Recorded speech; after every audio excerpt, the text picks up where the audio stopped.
Hi students, good morning everybody and welcome to my channel Fields by Kale sir. Friends, we know that in last year we see what is self-velocity of unbanked road, then what is wall of death and what is the self-velocity of rider which is riding in wall of death. Yes or no? Last period में हमने ये articles को discuss किया था और आज हम very important article जो रोटेशनल डायनेमिक में है जिसका टाइटल है self velocity of banked road. जब हम सेल्फ वेलोसिटी का वर्डिंग लेते हैं तो अनबैंक्ड रोड की सेल्फ वेलोसिटी होती है, बैंक्ड रोड की भी सेल्फ वेलोसिटी होती है। तो आज हम बैंक्ड रोड की सेल्फ वेलोसिटी देखेंगे। So please title friends, self velocity of banked road. Before that, we very well know about what is a banked road, what is the self velocity of unbanked road. तो आज की period में हम self velocity of banked road देखेंगे। Science या any education, कौन सा भी सब्जेक्ट आप जब पढ़ते हो तो उसको अप्लाई करो, उसको लाइफ के अकॉर्डिंग से देखो, इंटरेस्ट से देखो, तो आपको सब्जेक्ट को पूरा ध्यान में आएगा, कंसंट्रेशन में आएगा। लेकिन आप सिर्फ स्टडी करना है, आपका स्टडी सिर्फ मार्क के लिए होगा, आपका स्टडी सिर्फ ये जो कंपटीशन है, कंपटीशन में जो भागने वाले बच्चे हैं उनके साथ होगा, तो we are not learning the science. ये ध्यान में रखो, अगर आपको साइंस सीखना है, सक्सेस होना है, तो you should go with your interest, go with your concentration and not the marks in examination. So please examination oriented study मत करो, अपना इंटरेस्ट ओरिएंटेड स्टडी करो, नॉलेज ओरिएंटेड स्टडी करो। तो नॉलेज ओरिएंटेड स्टडी के साथ आपको इस सेल्फ वेलोसिटी को हमें देखना है फ्रेंड्स। तो पूरा कंसंट्रेट करो, क्योंकि एक बार आर्टिकल सीखा तो ये आर्टिकल हमारे लाइफ के साथ जुड़ा होना चाहिए। कॉन्सेंट्रेटली कभी भी लाइफ में आर्टिकल आएगा, इससे कनेक्टेड स्टडी आएगी तो आपको उसको लोगों तक देना होगा, बच्चों को जो तुम्हारे जूनियर्स है उनको ये बताना होगा, क्योंकि साइंस तभी आगे बढ़ेगा जब आप इंटरेस्ट से साइंस को पढ़ेंगे।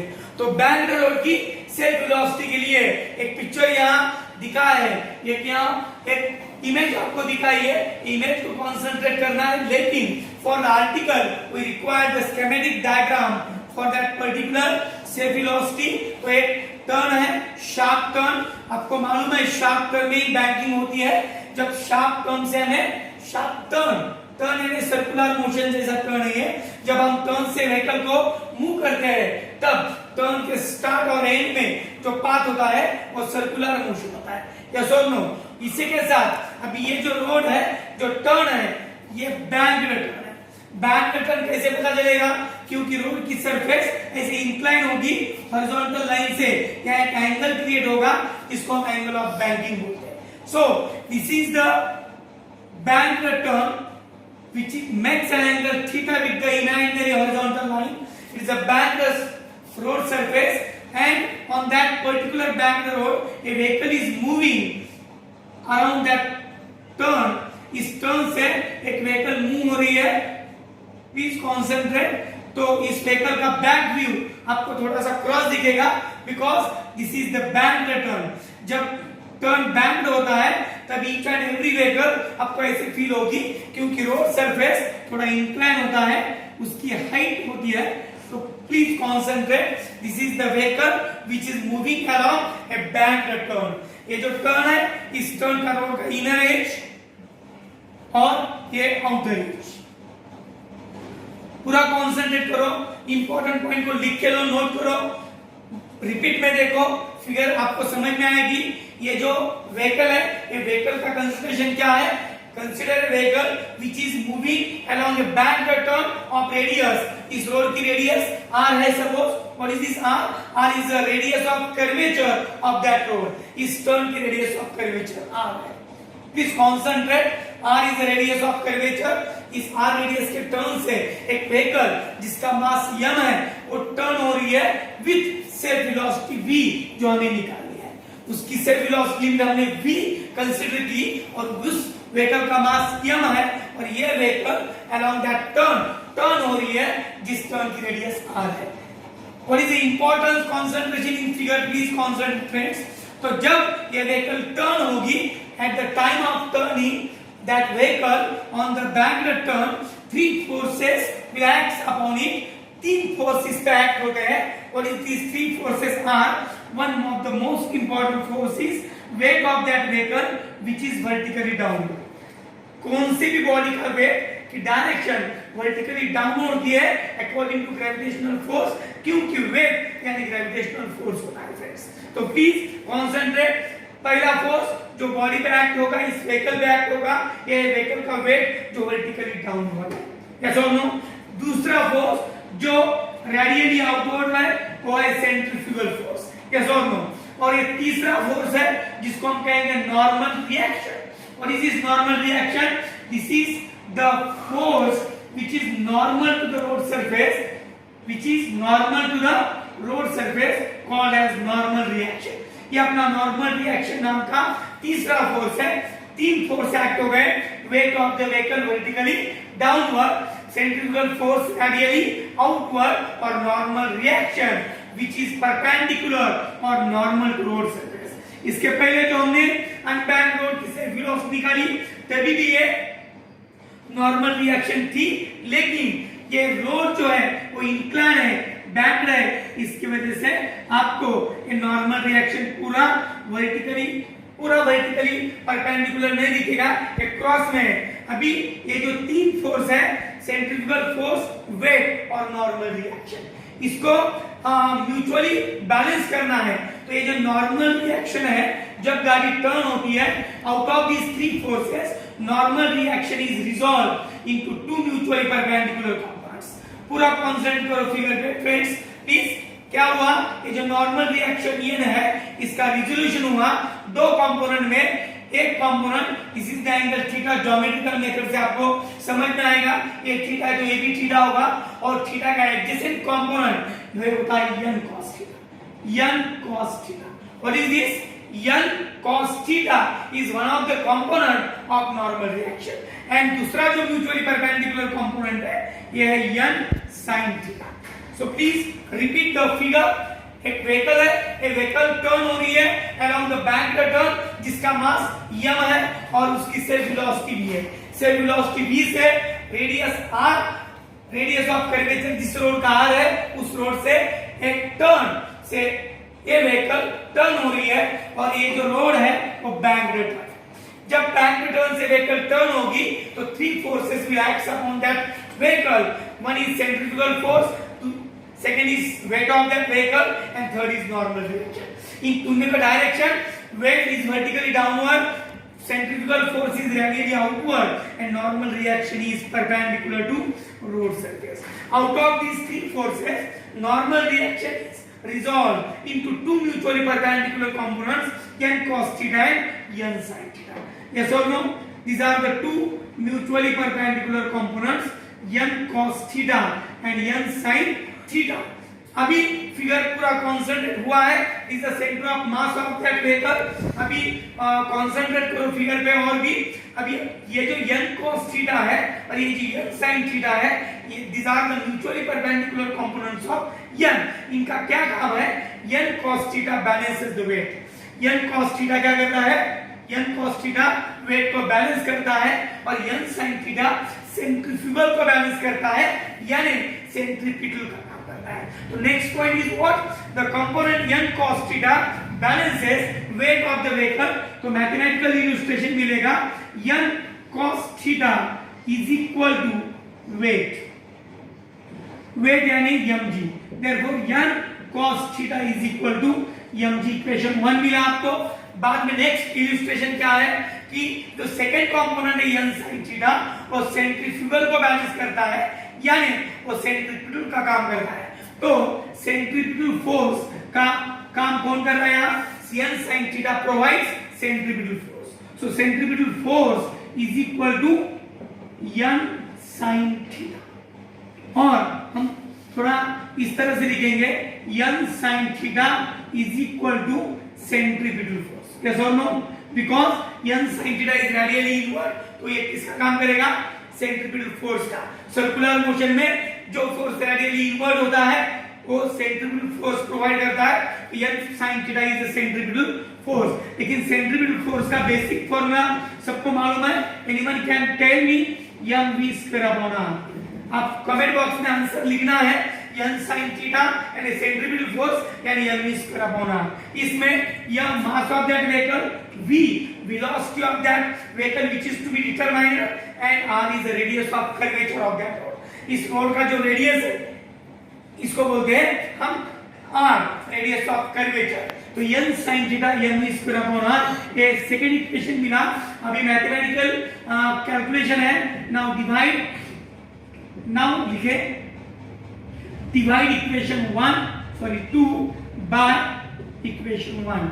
2 को 1 से डिवाइड करो, divide equation 2 by equation 1, it is a simple calculation, so we get n sin theta upon n cos theta is equal to mv square upon r divided by mg।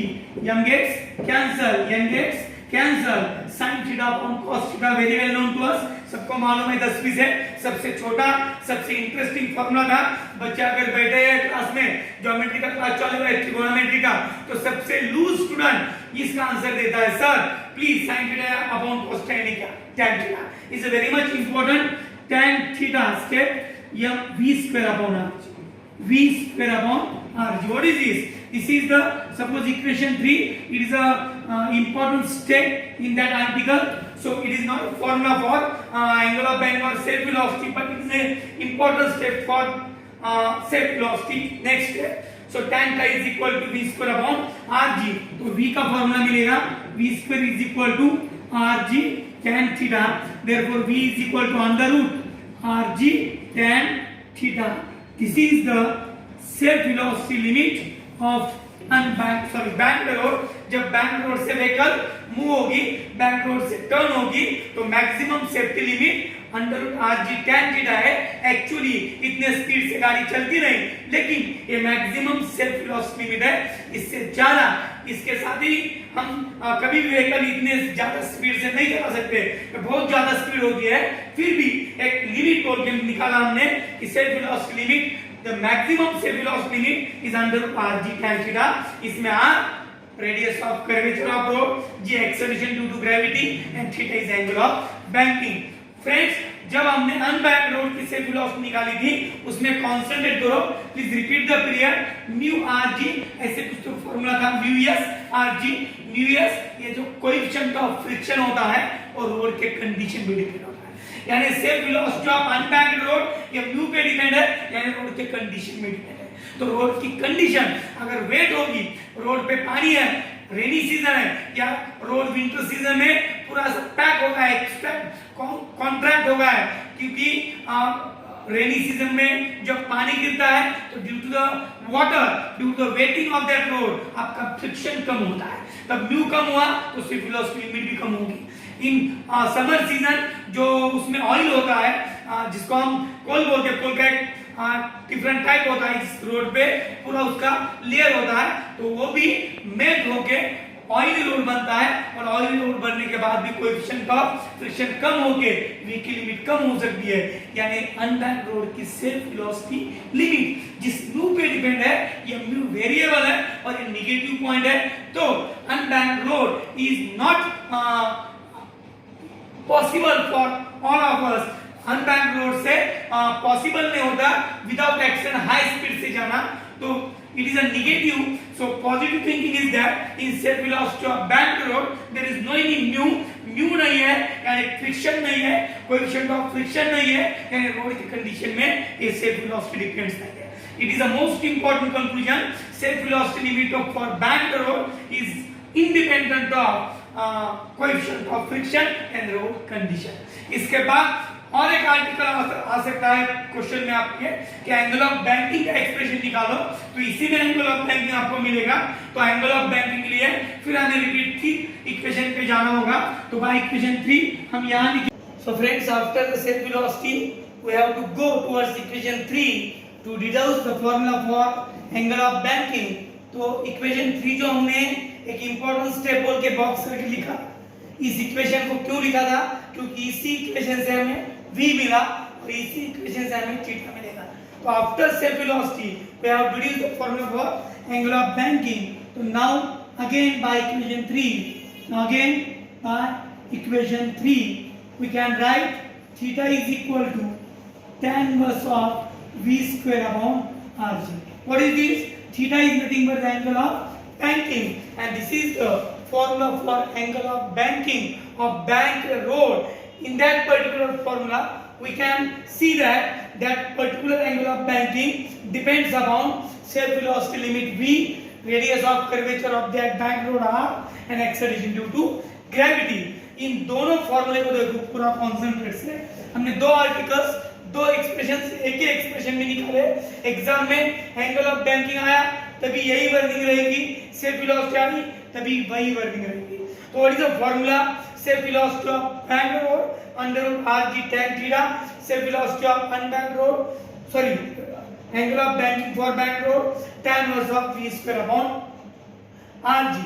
इन दोनों फॉर्मूले में एक important thing ये है कि जो fundamental quantity होती है बॉडी की मास, उस मास पे सेल्फ वेलोसिटी लिमिट भी डिपेंड नहीं है और एंगल ऑफ बैंकिंग भी डिपेंड नहीं है। यानी गाड़ी का मास कम हो या ज्यादा हो, उसकी self velocity around bank independent of that mass. It is an important conclusion for these both the physical quantities. The self velocity limit and angle of banking are independent of mass of that vehicle, which is a fundamental one. And the second is unbanked road में जो self velocity limit थी, जैसे हमने यहाँ लिखा था अभी Vs is depends upon μs rg। इसमें जो μs है कोएफिशिएंट ऑफ फ्रिक्शन था, उस फ्रिक्शन पे दोनों फैक्टर्स डिपेंड नहीं है।